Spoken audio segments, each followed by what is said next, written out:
Bakit para sa ibang modern townships, kahit malakas ang ulan at may bagyo, mas bihira mong marinig yung problema ng brownout at baha? Is it because bago lang ang mga buildings? Actually, hindi lang building ang dahilan. Minsan ang pinaka-importanting feature ng isang property, hindi mo nakikita.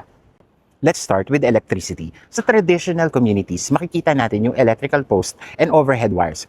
Kapag may malakas na hangin, puno na bumagsak, or may nasirang poste, exposed talaga ang system. Pero sa selected master plan developments, some electrical facilities and utility lines are placed underground. One good example is McKinley Hill. According to MegaWorld, underground power facilities were incorporated into the township, together with backup support for power and telecommunications. They even have large generator systems designed to support operations during power outage. Does that mean never magkakaroon ng brownout? Of course not. Kung may major problem sa power grid or other infrastructure, possible pa rin.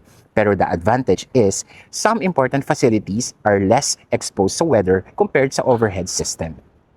Now, what about flooding? Ito naman ang common misconception. Township yan, so hindi yan binabaha. Not necessarily, walang development na dapat basta tawaging flood-free without checking the actual location and flood history.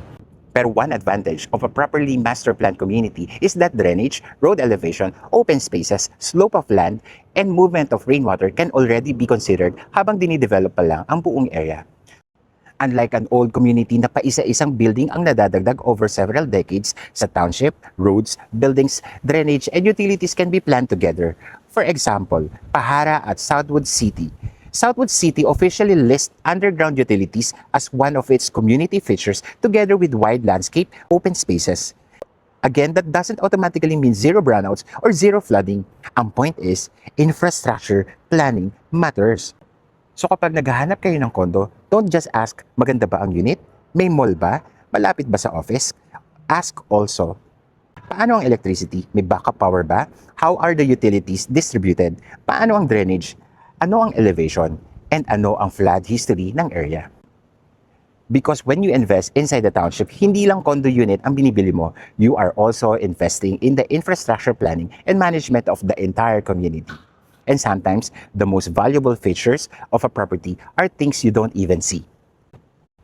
Follow me for more property walkthroughs, township reviews, and practical real estate information. Again, my name is Jovi, your property specialist. Stay safe and dry, everyone. See you soon. Bye!